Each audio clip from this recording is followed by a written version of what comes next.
The combined fleet of the Galactic Alliance assembled at the edge of the galaxy's core region, where the Harvester Queen Mind waited in her massive fortress construct.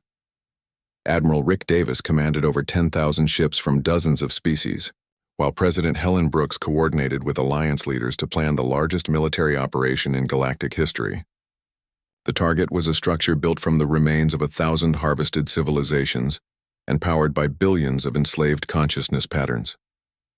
Captain Alex Turner felt the presence of every Allied ship through his enhanced neural link as the UES Vengeance took point position for the final assault.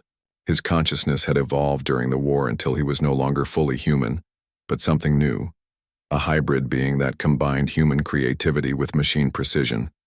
He could feel the thoughts and emotions of his crew flowing through the ship's quantum neural network. The Harvester home construct was larger than anything the Alliance had encountered before. It stretched across light years of space and contained processing facilities that could harvest entire star systems simultaneously. Dr. Nina Foster's scans detected energy signatures from technologies that were millions of years old, suggesting that the Harvesters had been perfecting their harvesting methods since before most current galactic civilizations even existed. Architect Zhen Ka provided tactical information about the construct's structure from his centuries of captivity. The crystalline being explained that the Queen Mind was located at the center of the construct and was protected by layers of biomechanical defenses that could adapt to any attack. But he also revealed that the Queen Mind's power came from the consciousness patterns of harvested beings, and those patterns could be turned against their captors if the right frequencies were used. Dr. Rachel Stone worked with Alliance scientists to create the ultimate version of the consciousness disruptor technology. The new weapon could project human emotions and creativity across quantum dimensions, forcing the logical harvester minds to experience feelings they had never encountered. Fear, love, hope, and determination would become weapons more powerful than any physical force. The battle began when the Alliance fleet emerged from hyperspace in perfect formation. The Harvesters responded immediately with weapons that could destroy planets and energy fields that could tear apart the fabric of space itself. But the Allied ships moved with coordination that the aliens could not understand, because it was based on intuition and emotion rather than pure logic. Captain Sarah Mitchell led the first wave of attackers with the UES Fury and her crew of volunteers, who had lost everything to the Harvesters. Pilot Jack Robinson guided the ship through defensive fire that should have been impossible to survive, but his flying was based on human instincts that could not be calculated or predicted. Engineer Lisa Patterson kept the weapon systems running at power levels that exceeded their design specifications through pure determination and creative engineering. The Harvester defenses adapted quickly to each attack pattern, but they could not adapt to tactics that changed based on emotion rather than logic. When human ships fought with anger, they became more aggressive and unpredictable. When they fought with love for their families, they became more coordinated and protective. When they fought with hope for the future, they became nearly unstoppable. Colonel Dan Phillips led Marine assault teams directly onto the construct's surface, where they had to fight through biomechanical defenders that had been created from the bodies of harvested beings. The Marines used weapons that responded to their emotional state, becoming more powerful when the user felt righteous, anger, or protective love. It was technology that only humans could have developed, because only humans understood how to turn feelings into force. As the Alliance forces pushed deeper into the construct, they began freeing consciousness patterns that had been trapped for millions of years. Each freed mind joined the attack against the Queen Mind, adding their knowledge and hatred of the Harvesters to the growing assault on the alien collective consciousness. The liberation created a chain reaction that spread throughout the construct's biocomputer networks. Dr. Foster coordinated the final phase of the attack from the UES Prometheus, while her consciousness was linked to the ship's computer systems. She had found a way to inject human creativity directly into the Queen Mind's neural network, forcing the ancient alien intelligence to experience imagination, hope, and love for the first time in its existence. The experience was overwhelming for a mind that had only known logical harvesting for millions of years. Turner felt his consciousness expanding as the neural link technology allowed him to merge temporarily with the ship's quantum computer core. He became something unprecedented, a human mind with the processing power of a starship computer and the emotional capacity to feel the pain of every being the Harvesters had ever tortured. The combination of human empathy and machine capability created a new form of consciousness that was perfectly designed to fight the aliens. The turning point came when the Queen Mind attempted to harvest human creativity itself by absorbing the consciousness patterns of Alliance leaders through quantum resonance. But instead of being controlled by the alien intelligence, the human minds infected the Queen Mind with emotions and concepts it could not process or understand. For the first time in millions of years, the Harvester collective consciousness experienced doubt, fear, and regret. The infection spread through the Queen Mind's network like a virus made of pure emotion. Every Harvester connected to the collective consciousness suddenly experienced the feelings of their victims, the terror of being harvested, the pain of neural extraction, the despair of watching loved ones die. The logical alien minds could not cope with emotional input and began to malfunction on a massive scale.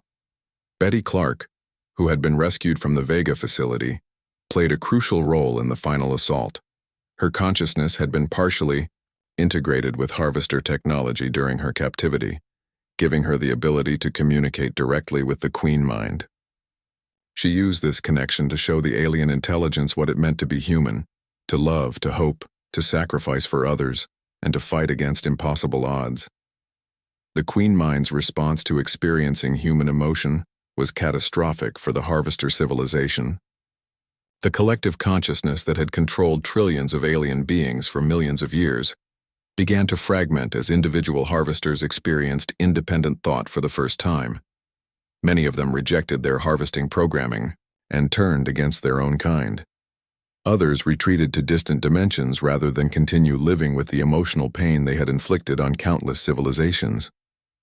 As the construct began to collapse, Alliance forces worked desperately to rescue the billions of consciousness patterns that were stored in the Queen Mind's biocomputers. Dr. Stone's reversal technology had been improved to work on a massive scale, allowing them to restore entire species that had been thought extinct for millennia. The liberation was the largest rescue operation in galactic history. The final explosion of the Queen Mind construct created a quantum shockwave that spread across the galaxy at faster than light speed. Every remaining Harvester felt the death of their collective consciousness, and most of them simply stopped functioning. A few individuals survived as independent beings, but they were no longer capable of the mechanical cruelty that had characterized their species for millions of years. Admiral Davis coordinated the aftermath of the battle from his command ship, while President Brooks worked with Alliance leaders to establish a new galactic government.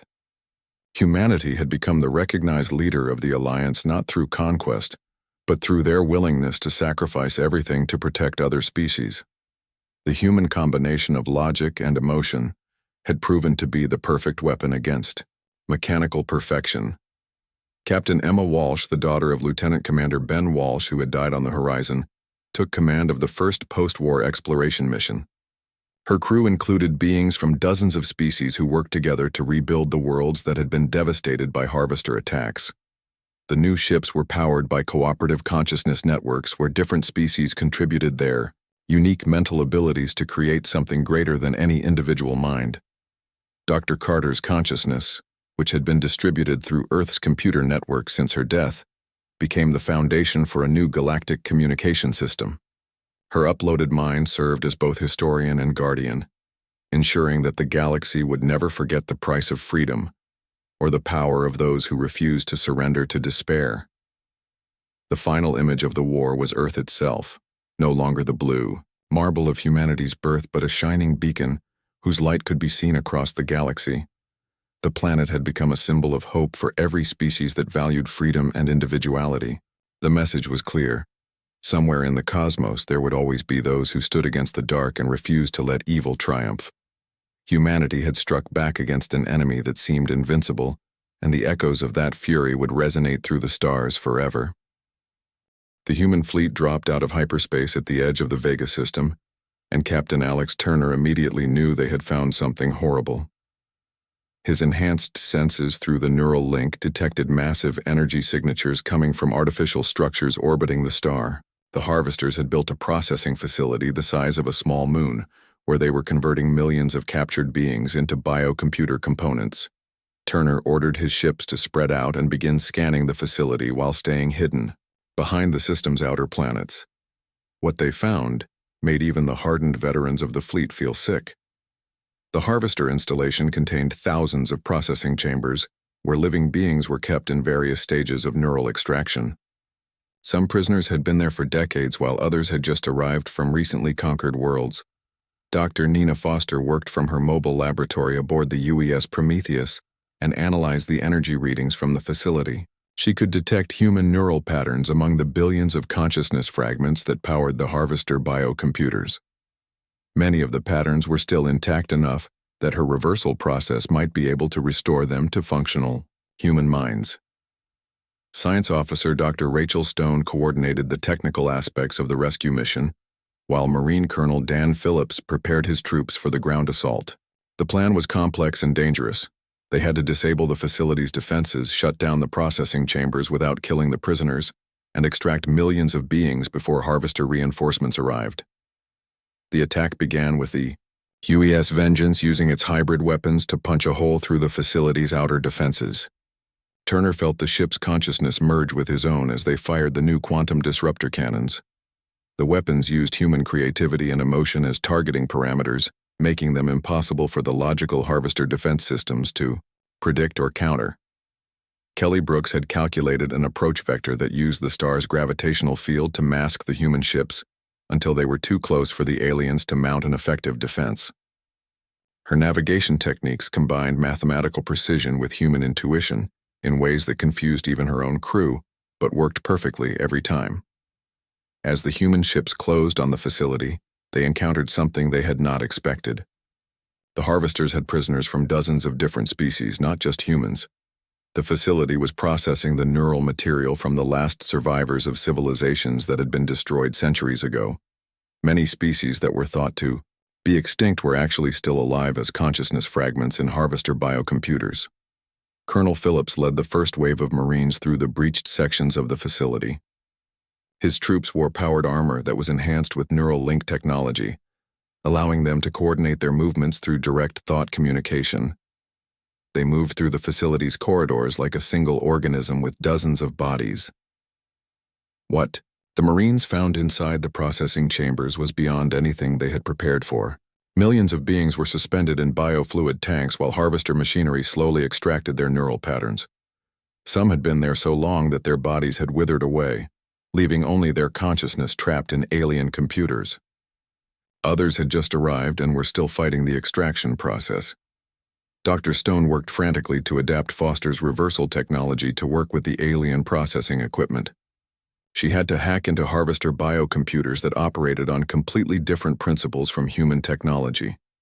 The aliens used living neural networks instead of electronic circuits, making their systems both more powerful and more vulnerable to consciousness-based attacks.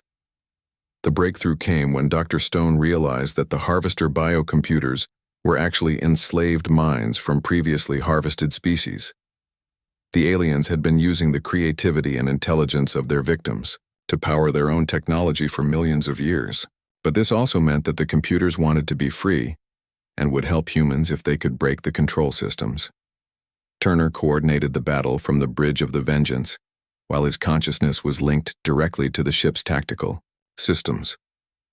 He could feel every weapon firing, every shield impact, and every course correction as if they were extensions of his own body. The neural link technology had made him something more than human, but he had retained his human emotions and used them to fuel his fighting abilities. The facility's defenders fought with mechanical precision, but they could not adapt to human tactics that changed constantly during battle. Every time the harvesters calculated the optimal response to a human attack, the humans would do something completely different that worked even better. The aliens had never encountered enemies who could be both logical and chaotic at the same time. As the Marines pushed deeper into the facility, they made contact with conscious prisoners who could still communicate. A being called Architect Genka had been trapped in the facility for over 300 years, but his crystalline species had natural resistance to neural extraction. He told Colonel Phillips about other facilities spread across the galaxy and warned that the harvesters were preparing for a final assault on their home dimension. Dr. Foster's reversal process worked better than anyone had hoped. She could restore not only human minds but also the consciousness patterns of other species that had been partially processed by harvester technology. The procedure was dangerous and painful, but it offered hope to billions of beings who had been trapped in alien computers for centuries. The first successful restoration was a human woman named Betty Clark, who had been captured during the attack on New Austin Colony. When her consciousness was freed from the harvester biocomputer, she retained all her memories and most of her personality. But she also carried knowledge about harvester technology that she had absorbed during her captivity. Betty told Dr. Foster about the Harvester Queen Mind, a massive collective consciousness that controlled all harvester operations across the galaxy. The Queen Mind was located in a fortress construct at the galactic core and was powered by the neural patterns of billions of harvested beings. If the Queen Mind could be destroyed or corrupted, the entire harvester civilization would collapse. Captain Sarah Mitchell arrived with the second wave of human ships, just as harvester reinforcements appeared at the edge of the system. Mitchell commanded the UES Fury, and her crew included volunteers who had lost everything to the aliens. Her pilot Jack Robinson and engineer Lisa Patterson had both seen their families harvested and wanted nothing more than to make the aliens pay for their crimes. The battle for the Vega facility lasted for 18 hours and ended with the complete destruction of the harvester forces. The humans rescued over 4 million beings from dozens of different species and captured enough alien technology to build 100 new weapons. But more importantly, they proved that the harvesters could be defeated and their victims could be saved. News of the victory spread across human space and beyond. Species that had hidden from the harvesters for millennia began to contact Earth and offer their assistance. The crystalline architects of Rigel emerged from their pocket dimension, refuges. The energy beings of the Magellanic Clouds revealed themselves and shared their knowledge of harvester weaknesses. Admiral Davis coordinated the formation of the first Galactic Alliance in recorded history. Humans became the leaders not because they were the strongest or most advanced, but because they were the only species that had successfully fought back against the harvesters and won. Their combination of logical thinking and emotional creativity made them natural commanders in the war against mechanical perfection. The Alliance brought together survivors from hundreds of species and civilizations. Each group contributed their unique abilities and knowledge to the war effort. The architects provided advanced construction technology.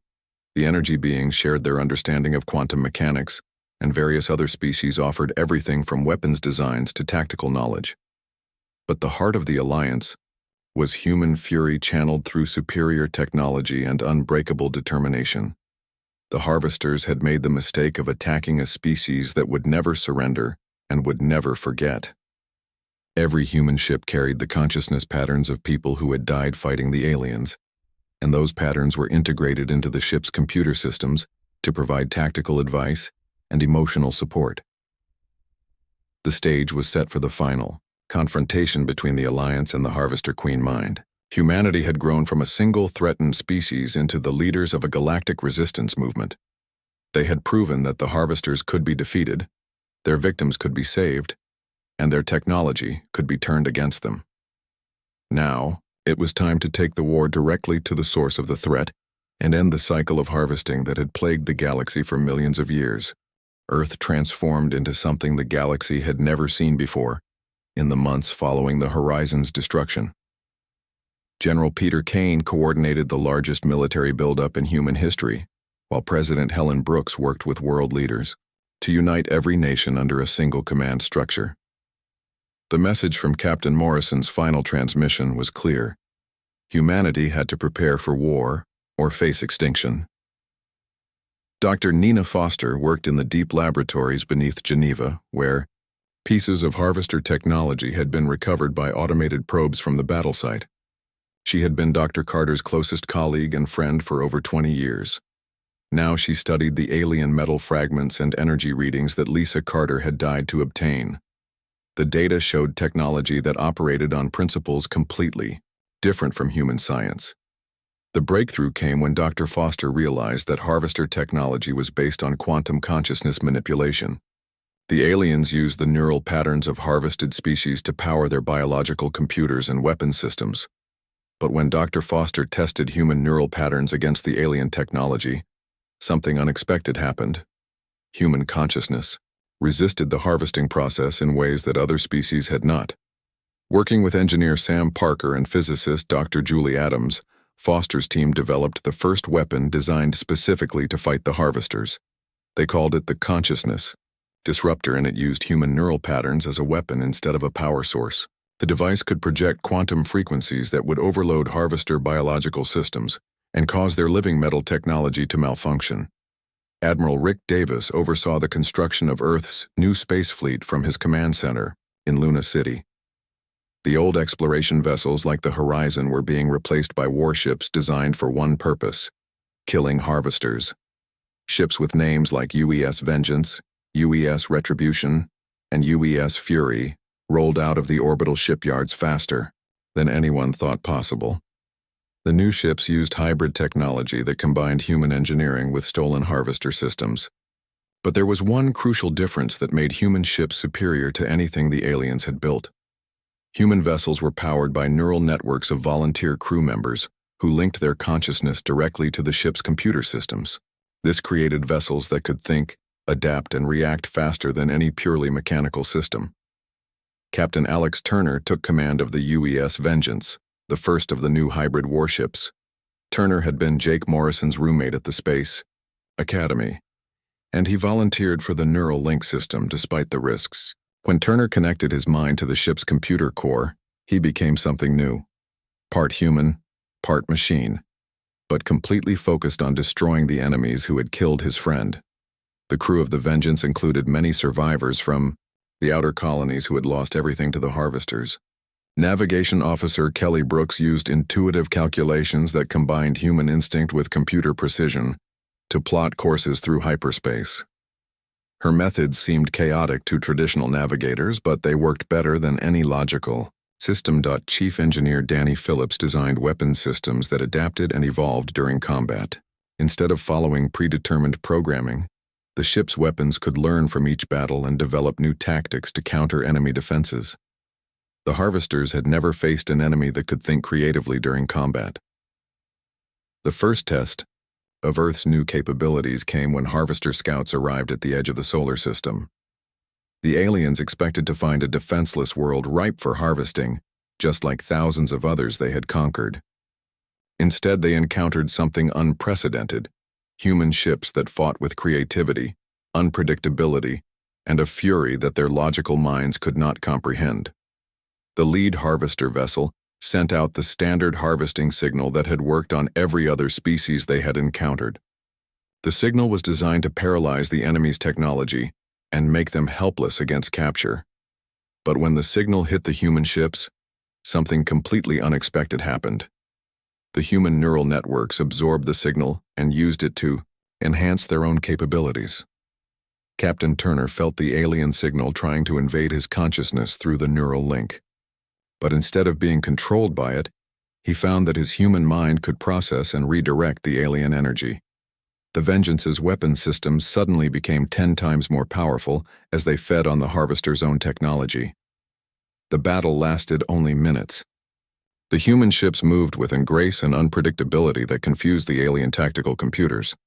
Every time the harvesters tried to predict human movements, the ships would do something completely irrational that somehow worked perfectly. The aliens had never encountered a species that could be both logical and chaotic at the same time. When the last harvester scout ship was destroyed, Admiral Davis knew that Earth was ready for the next phase of the war. Humanity would not sit and wait for the aliens to bring their full fleet to Earth. Instead, they would take the fight directly to the enemy and show the galaxy what happened when someone threatened the human species. Dr. Foster's team had learned enough about harvester technology to track their ships through hyperspace. The aliens used quantum beacons to coordinate their fleet movements, and those same beacons could be followed back to their source. For the first time in the war, humans knew where to find their enemies. Kelly Brooks plotted the first offensive mission using navigational techniques that combined hard science with human intuition. Her calculations showed multiple harvester fleets spread across dozens of star systems. Each fleet was harvesting different species and sending the neural material back to a central processing facility in the galactic core. President Brooks authorized Operation Wildfire, the first human attack on harvester territory. The plan was simple and brutal: destroy every harvester ship and facility they could find, rescue any survivors from harvested species, and show the galaxy that humanity would not go quietly into extinction. Captain Turner led the first attack group, consisting of 12 hybrid warships and over 2,000 crew members who had volunteered for neural link enhancement. Many of them were colonists who had lost families to the harvesters. They were not just soldiers anymore. They were instruments of human vengeance that would not stop until every harvester was dead. The target was a processing facility in the Vega system where harvester ships had been converting captured humans into neural paste for their biocomputers. Intelligence reports suggested that millions of people were being held at the facility in various stages of the harvesting process. If the mission succeeded, it would be the first major rescue of human prisoners. If it failed, Earth would lose its best ships and most experienced crews. As the human fleet prepared to jump to hyperspace, Dr. Foster made one final adjustment to the consciousness disruptor technology. She had found a way to reverse the harvesting process and potentially restore the minds of people who had been partially processed by harvester technology. It was an untested procedure, but it offered hope for the millions of humans who were trapped in alien biocomputers. Turner felt the ship's systems responding to his thoughts as the Vengeance entered hyperspace. The neural link technology allowed him to experience faster-than-light travel in a way no human had ever felt before. He could sense the quantum currents that carried the ship between stars and feel the presence of his crew's minds linked to his own through the ship's computer network. For the first time since the war began, humanity was no longer defending itself. They were attacking, and the harvesters were about to learn that humans were far more dangerous as predators than they had ever been as prey. The galaxy was about to witness the birth of a new apex species, one that fought not just for survival, but for justice and revenge. Jake Morrison gave the order to fight, and the bridge of the horizon became a storm of activity. Ben Walsh powered up every weapon system they had while Tony Rodriguez pushed the engines to maximum power. The alien ships moved closer with the fluid grace of predators that had done this many times before. Amy Johnson worked frantically to send an emergency transmission back to Earth. She loaded everything they had learned about the aliens into a high-powered burst transmission that would take months to reach home but might be humanity's only warning. The transmission included Maria Santos's testimony, all the sensor data from the destroyed colonies, and Dr. Carter's analysis of the alien technology. The first alien ship opened fire when it came within weapons range. A beam of purple energy lanced out from what looked like the creature's mouth and struck the horizon's forward shields. The shields held for exactly 3 seconds before they collapsed, and the beam started cutting into the ship's armor like a hot knife through butter. Ben returned fire with the ship's main laser batteries. The red beams struck the alien vessel, and for a moment Jake thought they had hurt it. But the damage he could see on the alien's hull began to heal itself within seconds. The living metal flowed like water to cover the holes, and soon there was no sign that they had hit it at all. Dr. Carter monitored her sensors and shouted out readings as the battle continued. The alien weapons were using some kind of molecular disruption field that broke apart matter at the atomic level. Their ships were protected by energy shields that could absorb massive amounts of damage and hull material that could repair itself faster than conventional weapons could damage it. A second alien ship joined the attack, and suddenly, the horizon was taking hits from multiple directions. Tony Rodriguez rerouted power from life support to keep the engines running as explosions rocked the ship. Smoke filled the bridge and sparks flew from damaged control panels. The ship's artificial gravity flickered on and off, making everyone grab onto their stations to avoid floating away. Jake ordered evasive maneuvers, but the horizon was not built for combat. The big exploration vessel was slow and clumsy compared to the alien ships that moved through space like living creatures. Every time Ben tried to line up a shot on one of the aliens, two more would attack from different angles. Amy managed to complete the emergency transmission to Earth just as an alien beam destroyed the main communications array. The burst transmission shot out into space at the speed of light, carrying humanity's first and possibly last report about the aliens. Amy hoped that someone back home would understand the warning and prepare for what was coming. Dr. Carter made a crucial discovery as she analyzed the alien attack patterns. The aliens were not just trying to destroy the ship, they were trying to capture it intact. Their weapons were carefully aimed to disable the engines and weapons without completely destroying the vessel. When Dr. Carter realized this, she understood why the aliens had been so systematic in their destruction of the colonies. She accessed the ship's computer core and began uploading her consciousness into the quantum storage matrix. It was an experimental procedure that had never been tested on humans, but Dr. Carter knew she was going to die soon and wanted to preserve what she had learned about the aliens. As her body died from radiation poisoning caused by the damaged hull, her mind transferred into the ship's computer systems. The battle continued for another hour as the Horizon fought desperately against overwhelming odds. Tony Rodriguez performed miracles keeping the ship running as system after system failed or was destroyed by alien weapons. Ben kept firing every weapon they had, even though it was clear their attacks were not causing any permanent damage to the alien ships. Jake found himself thinking about his family back on Earth as another explosion shook the bridge. He had a wife, named Karen, and two children who were waiting for him to come home from this mission. Now he knew he would never see them again, but he hoped his death would mean something and help protect them from these monsters. The end came suddenly when 3 alien ships coordinated their attack on the Horizon's engine core. The massive explosion that followed broke the ship's back and sent pieces of hull spinning away into space. Jake Morrison died at his command station trying to send one last message to his crew. Ben Walsh was killed when the tactical station exploded under his hands. Amy Johnson survived long enough to see the alien ships moving in to collect the wreckage. But something unexpected happened as the aliens tried to salvage the Horizon's computer core. Dr. Carter's uploaded consciousness had infected their systems and was spreading through their network like a virus. The aliens discovered that human thought patterns were unlike anything they had encountered in millions of years of harvesting other species. Human consciousness operated on quantum frequencies that their technology could not fully process or control. Where other species had logical and predictable thought patterns, humans had something the aliens could not understand: creativity, emotion, and the ability to make irrational decisions that somehow led to success.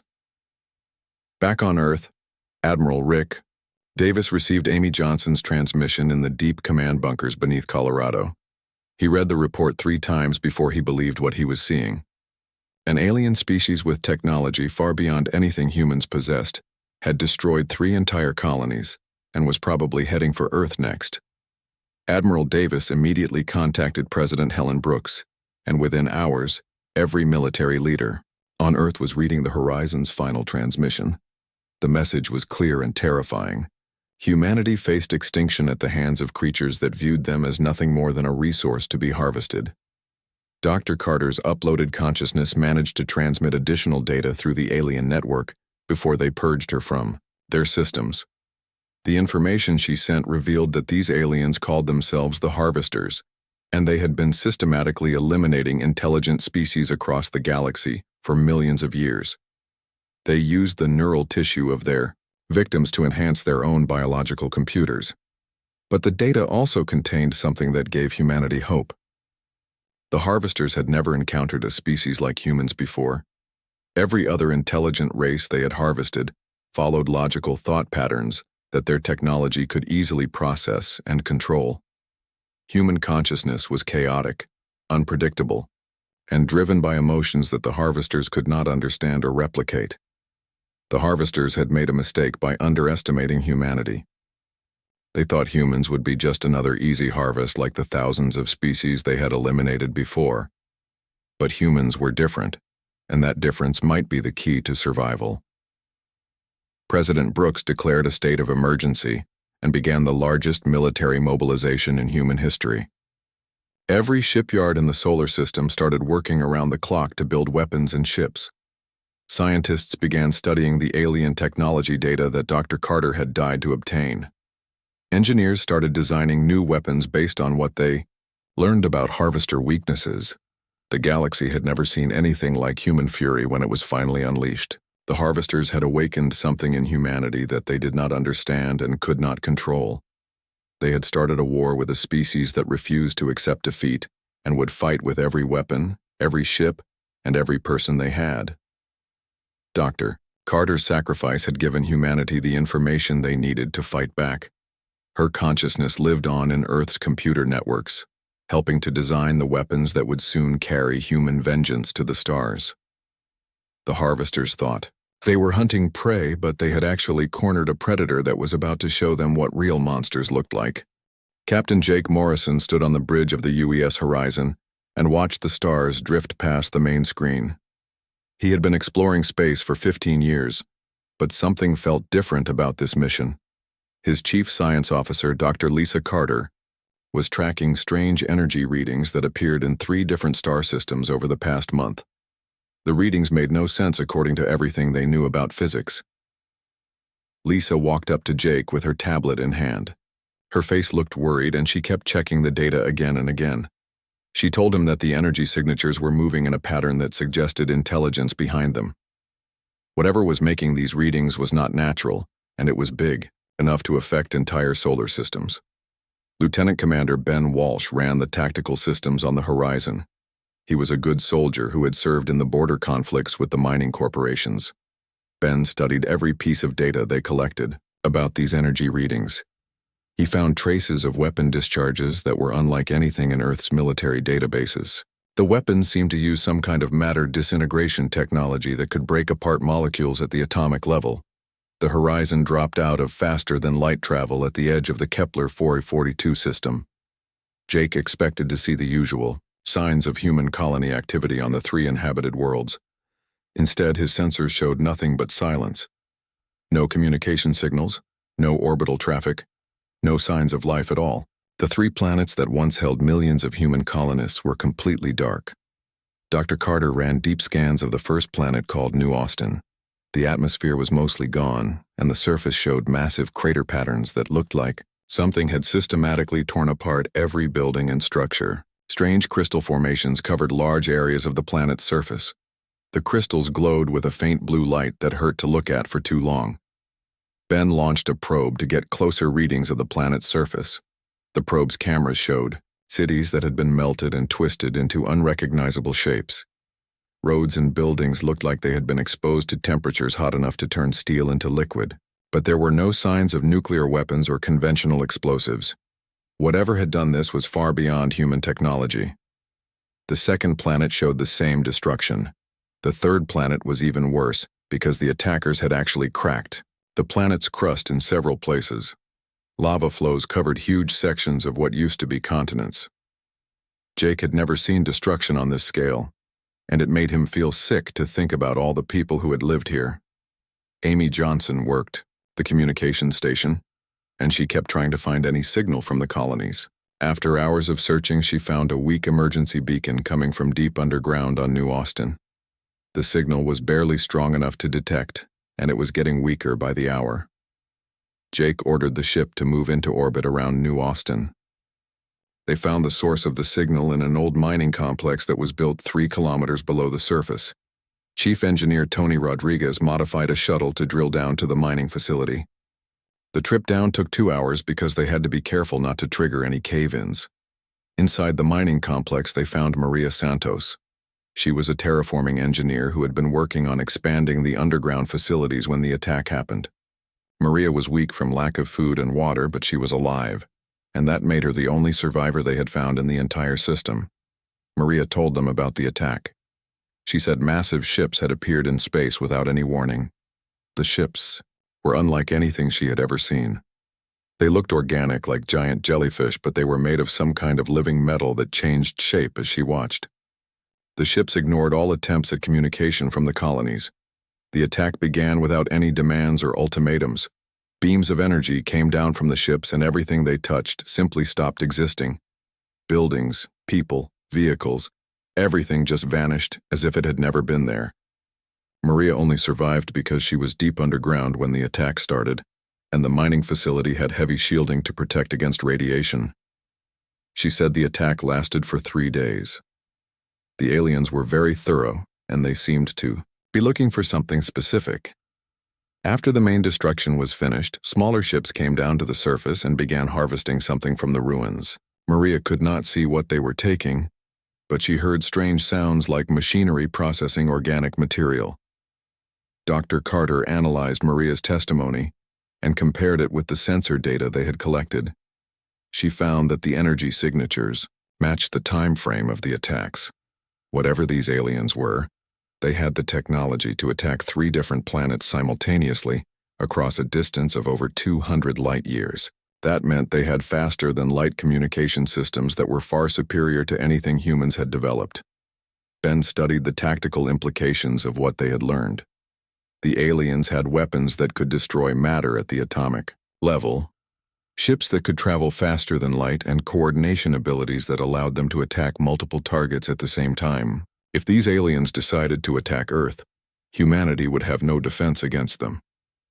Jake was about to order the ship to return to Earth when the sensors detected new contacts at the edge of the system.